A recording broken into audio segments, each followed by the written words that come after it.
A journey into the heart of worship in Christ's millennial reign.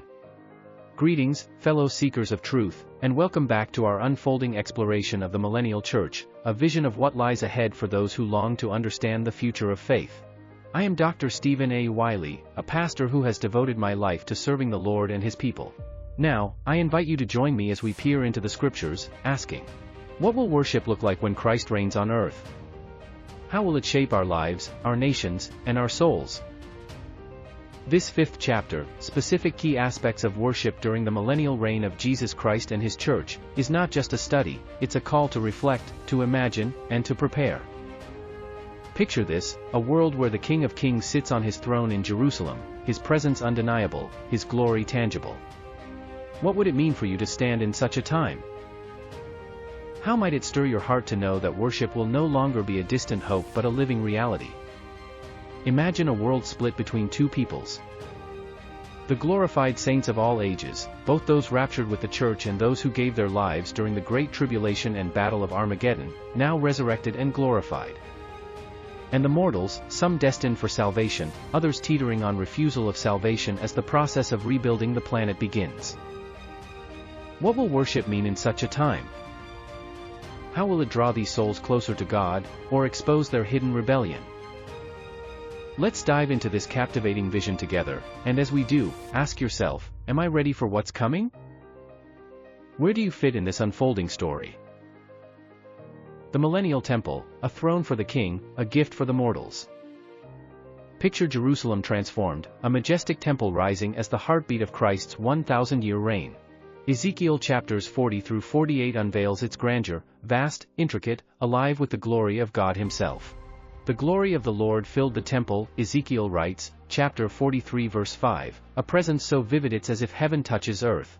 Here, Jesus reigns as King and High Priest, no veil between Him and humanity. No ark needed because Jesus is the center. A river of healing flows from this sacred place, Ezekiel chapter 47 verses 1 through 12, a gift for the mortals who walk the earth. Some seeking salvation, others turning away. Have you ever pondered what it would be like to witness such a scene? This temple isn't just for the glorified saints, who lead its worship with purpose and praise. It's for the mortals too, those survivors of the apocalypse and those born in this age, needing to see and feel God's truth. Isaiah chapter 2 verses 2 and 3 promises, all nations shall flow to it, for out of Zion shall go the law.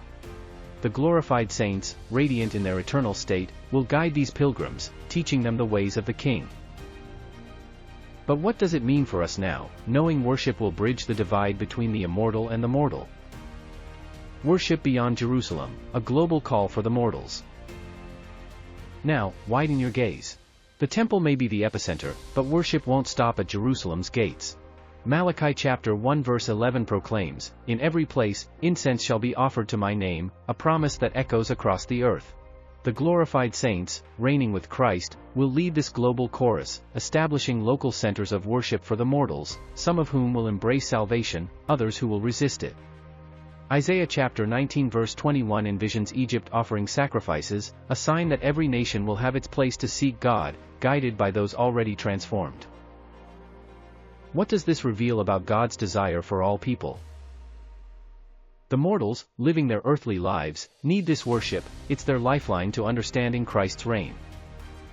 The glorified saints, as priests and kings, Revelation chapter 5 verse 10, will shepherd them, pointing to the temple's light.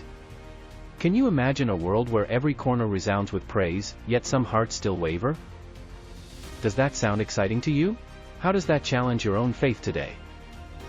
Would you be willing to leave your place in the New Jerusalem to travel down to the earth to minister and to work among these unsaved survival mortals? The leaders of worship, glorified saints serving mortals. Who will guide this extraordinary era of worship? What an honor, what a responsibility! But alongside those who will lead, stand the Zadokite priests, descendants of a faithful lineage, tasked with the sacred duties of the temple, Ezekiel chapter 44 verses 15 and 16. Their story stretches back to King David's time, a testament to loyalty that echoes into the millennium. I want you to think about this. What does it mean to be chosen to lead worship in such a time? If we are to be included in the glorified church, how are we preparing ourselves today to step into that role? Are we cultivating the faithfulness of the Zadokites in our own lives? And what does that really mean, and how can we accomplish that task? Who will orchestrate this sacred symphony?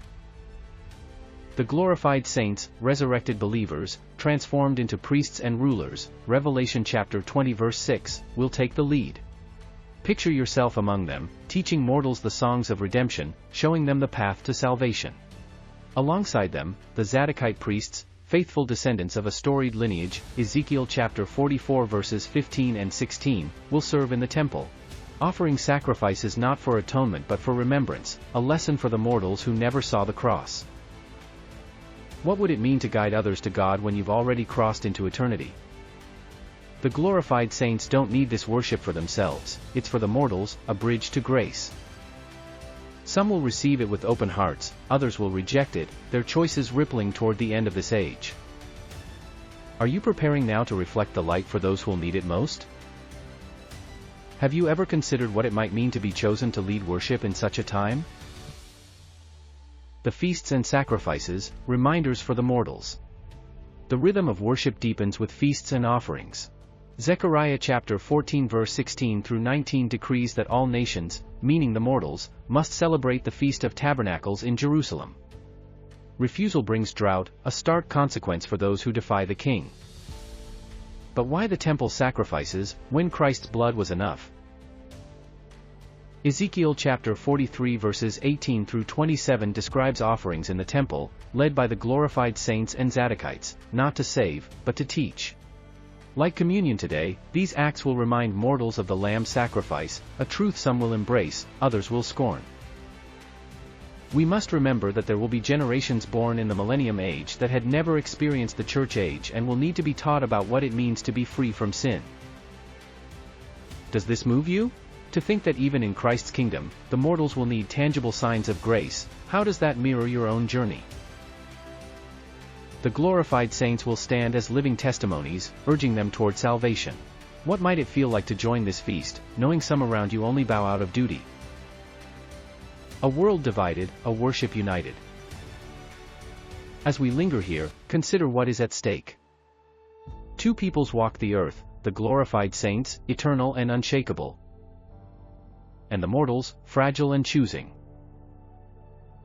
The temple and the church worldwide will pulse with worship, all for the mortals' benefit, led by the saints to draw them to God. Most will come willingly, their hearts stirred by Christ's presence. But some, as Revelation chapter 20 verses 7 through 9 foretells, will harbor rebellion, unmasked when Satan's final deception tests their souls. What kind of heart will you bring to this future? The glorified saints will shine as beacons, but the mortals' response will shape eternity. Will you be ready to lead, to teach, to worship with purpose? This isn't just a distant tale, it's a mirror for today. How will you let it transform you now? Here is a summary of the key aspects of worship in the Millennium. The Millennial Temple. The central hub in Jerusalem, where Christ reigns and the glorified saints lead worship for the mortal's sake, its glory and healing river, Ezekiel chapter 47 verses 1 through 12, a constant call to salvation. Global worship. Local centers across the earth, guided by the glorified saints, offering mortals, some saved, some rebellious, a chance to honor the King, Malachi chapter 1 verse 11. The feasts and sacrifices.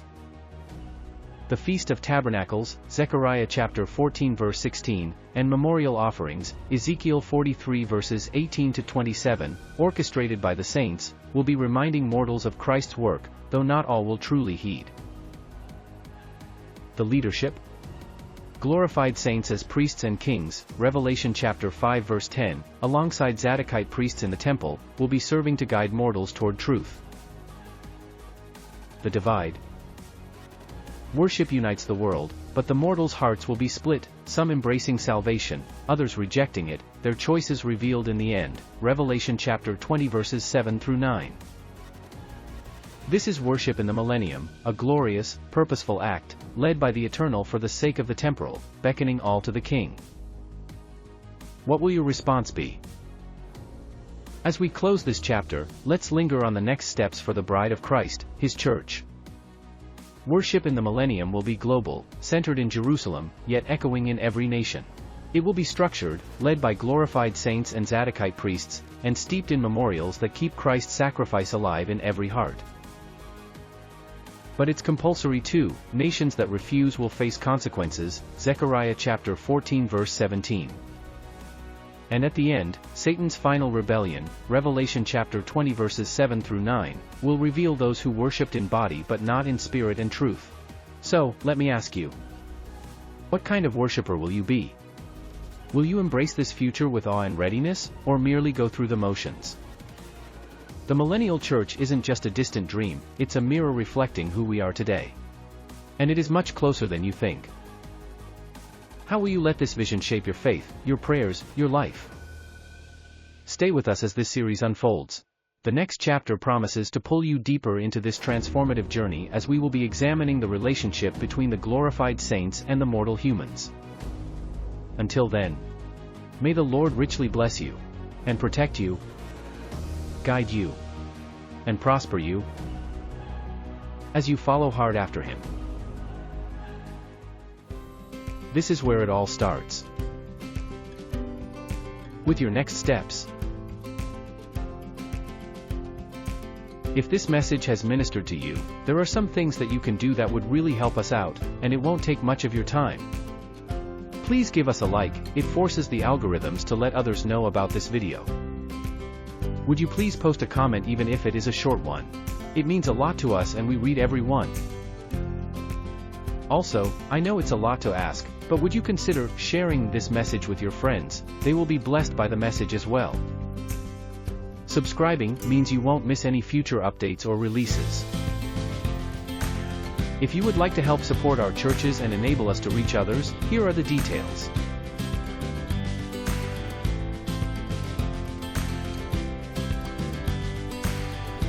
Scanning a QR code is not difficult, but every phone is a bit different and you will just need to figure out your system's way of doing it. Some countries outside of the United States use a different system to transfer funds. If you are familiar with this, you know how easy it is to use. Zelle is the fastest way to send money inside the United States, and it is free to both of us.